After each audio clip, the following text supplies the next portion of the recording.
Aloha. It's your favorite friend with questionable character. Aloha, Mr. Hand. Hopefully everyone can hear me this time. Experienced some technical difficulties, so had to stop and start over, having some audio issues, even though I was told the audio was just coming through fine. But uh, today's post-game show is brought to you courtesy of the Tainted Glove. And I had some thoughts about the White Sox after watching this weekend series, especially the Saturday and Sunday games against the Texas Rangers. I had some things that I had to get off my head. First, let me say this. Now, as many of you know, and as somebody who came up to me today mentioned to me that they loved when I would do the post-game show and take a celebratory shot. Now, let me first say that's not happening a lot lately, unfortunately. It should be, but it's not. Second, I got to be honest with you. I think I need to take a shot to actually watch this team anymore, because they are just so bad on so many levels. It's not even funny. Let me tell you, first off, I know a lot of people want to see Tony La Russa fired. I get it. I totally get it. The only thing I'll say about it is there have been some glaring things that Tony has done that make you question him. Again, I get it. But I hope all of these La Russa haters, and there are many of them, realize something. The problems with this team are much greater than just Tony La Russa. This is an organizational failure from top to bottom. Now, my problem is, if you want to fire Tony La Russa, fine, fire him. But do you trust the brain trust to bring in the next manager for this team? What's the definition of insanity? Doing the same thing over and over again and expecting different results. This is a loser franchise. This is a losing culture. My hope was that when Tony came aboard, having won 3 World Series, having led teams to 6 of them and been 3-3 in the World Series, that he would instill a winning type of culture in there, because, hey, he's done it. He did it with the Oakland Athletics. He did it with the St. Louis Cardinals. But again, my fault too for this, thinking that maybe this was the time it was different. No, it's not different. It's the same story over and over again. You want to look at a parallel to this season? Let me show it to you. Let me tell you. Go look at 2016. I can tell you the exact weekend when 2016 went down the fucking toilet. And it was not Chris Sale Jersey Demolition Day. Shout out to my guys at the 108 for that great shirt that came out soon afterwards. It was Memorial Day in Kansas City when they proceeded to blow a 7-run lead in the 9th inning against the Royals. And then that was on Saturday. And then on Sunday, they blew another lead against the Royals in the 9th inning. And that problem with this team is the 2016 is an eerie parallel for me. First, the varsity's great. The varsity that you have for the starting lineup, and I'm calling them the starting lineup, the varsity, is great. But like 2016, when there's injuries, they don't even have replacement level players coming off the bench. That's part of your problem. That is a cultural thing that is ingrained in this fucking organization. That's always the way they've done things. Always the way they've done things. Rick Hahn deserves just as much blame for this as Tony La Russa, because Rick Hahn is the architect of this organization, of this roster. And if you're going to give me the argument that Rick Hahn doesn't, Jerry Reinsdorf doesn't let Rick Hahn spend money, go look at their payroll. It's $195 million. It's number 7 in baseball. That argument holds no fucking water. So stop with it. It's a lazy argument. You don't know what you're talking about. Now, being cheap and spending poorly are two drastically different things. Totally different things.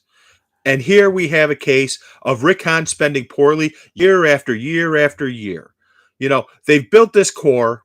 which, again, I think at face value, the core is a very solid core, but there's a couple things you need to realize. One, and this core is very injury prone. And I'm sorry, you need to play. What's the old saying? Expect the worst, expect the best, plan for the worst. That's what this franchise does not do. Their bench is god freaking awful. You've had a hole in right field for at least a goddamn decade. A decade. The last legitimate right fielder you may have had, you could say Jermaine Dye. Okay. I mean, he had a couple good years, but was Maglio Ordonez before him? That's the last legitimate right fielder I would say you've had. Now, again, I'm not going to go beat a dead horse about the whole Bryce Harper, Manny Machado thing. All I'll say is, as I said all along, they pursued the wrong guy and fucked that one up too, because they had to do their Sox math and be smarter than everyone else. And somehow they think that $250 million guaranteed is greater than $300 million guaranteed. That's Sox math for you right there. And I've won Sox math a few times. Let me just say that. Second, let me say this. This organization will not change until there is new leadership. Again, going back to what I started with, the definition of insanity is doing the same thing over and over again and expecting different results. Do you think that Kenny and Rick Hahn, do you trust them to hire the next manager? I sure as fuck don't. They've destroyed the franchise. Sorry, they have. It's just accept it. They've destroyed the franchise. There is no reason in the world the White Sox should not be on par with the Dodgers or the Yankees or anything else. Especially if you want to play cheap mid-market team. Why the hell aren't you being like the Tampa Bay Rays and cycling through prospects and having a top-tier system? Yes, you take some hits on your system when you promote guys to the majors. That's understood. But there's no reason whatsoever you should be 29 or 30 or 28, whatever the number may be, on the prospect rankings when you're being the mid-market team, which you're not, by the way. You're in the third fucking largest city in the United States, for Christ's sake. Act like it, for God's sakes. Their development is shit. These players come up here and don't know the first fucking thing about how to play the game. It's embarrassing watching this team. They don't hit cutoff, man. They get through. The end of the game is the perfect summation of all the problems with this franchise. Luis Robert tries to stretch from second to third on a flyout and is called out when he slides off the base. That sums it all up for you right there. And also, let me say something specifically about today. Dylan Cease warming up in the bullpen, Cueto coming in to pitch. To me, my personal opinion, panic moves. Absolute panic moves. They're in panic mode. They don't know how to get out of it. And get ready, Sox fans. It's going to get worse before it gets better. You know why? Because the second parallel to 2016 you're about to see. They're going to have a steady stream of division games. They suck in division.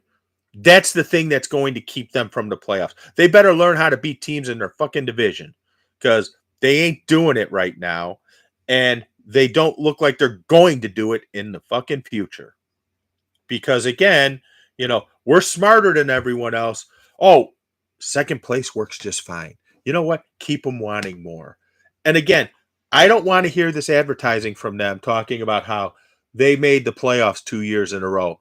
Because let's be realistic. Yes, they won the division in 21. I'll give them that.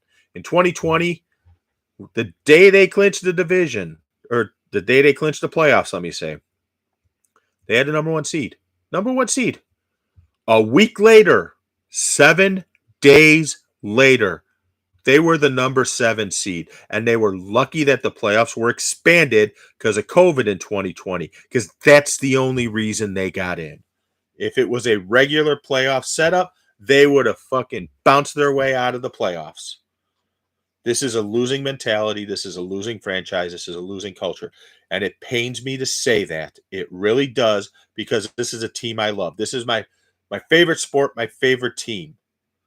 And, it's somewhat of an abusive relationship because you sit there and they find new ways to do stupid shit.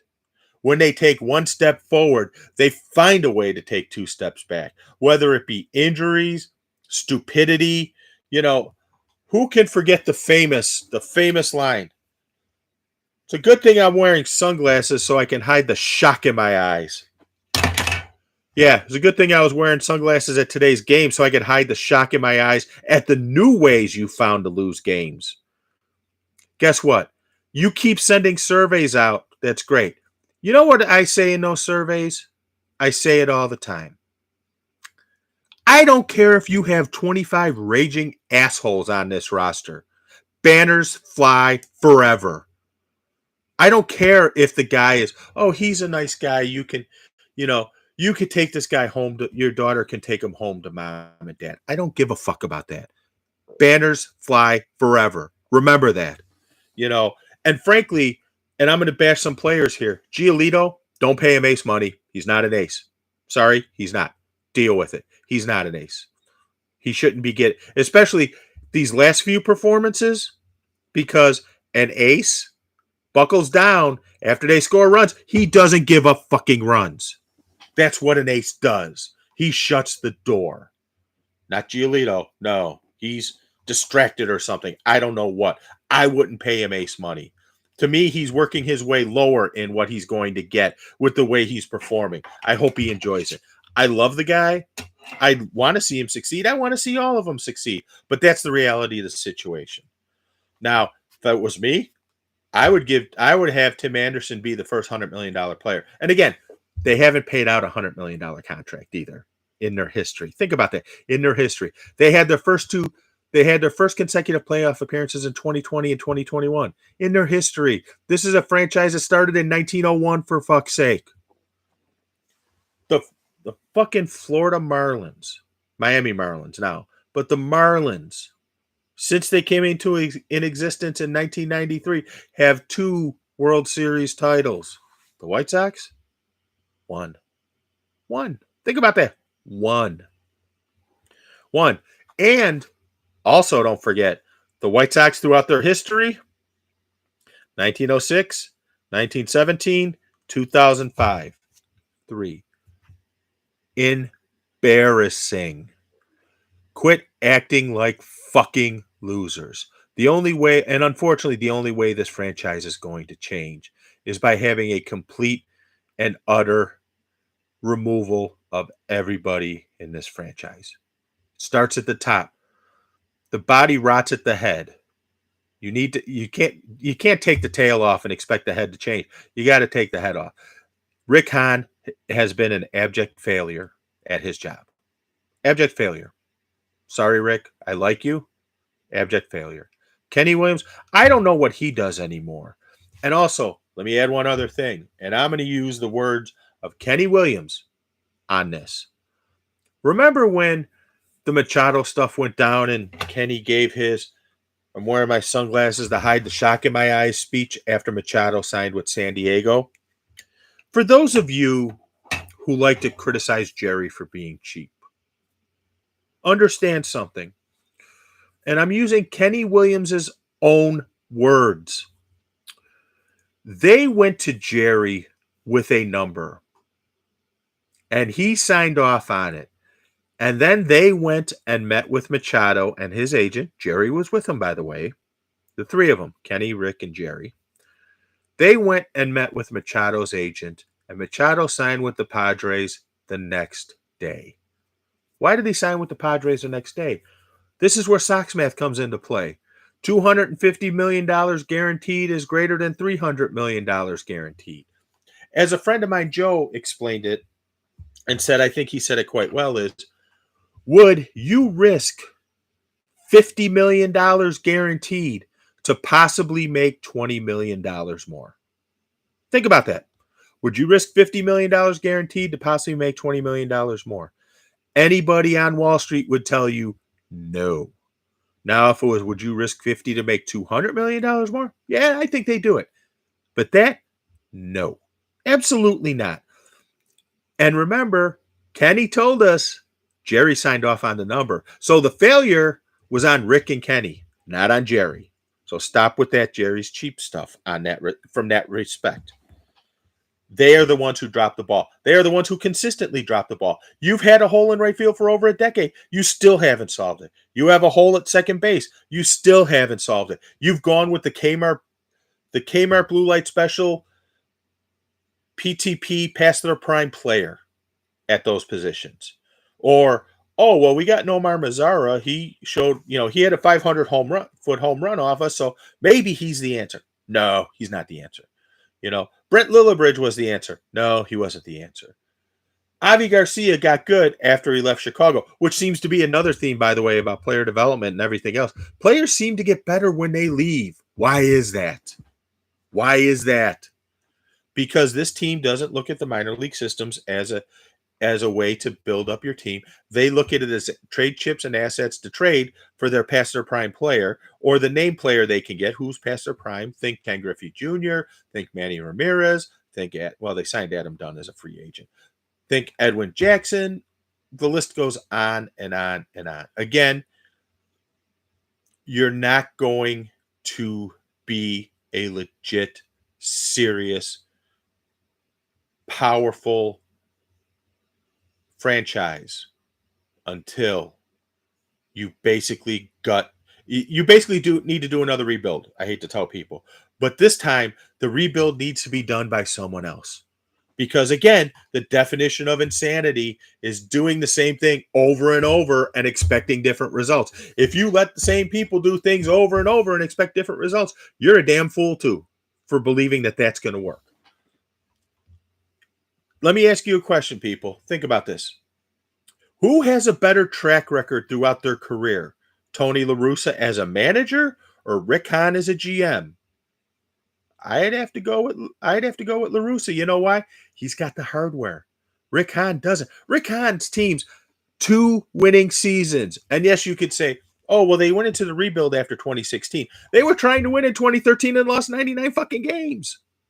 99 fucking games they lost when they were trying to win. And they've been losing ever since then, even when they've been trying to win. Trading for Samardzija, signing David Robertson, all trying to win.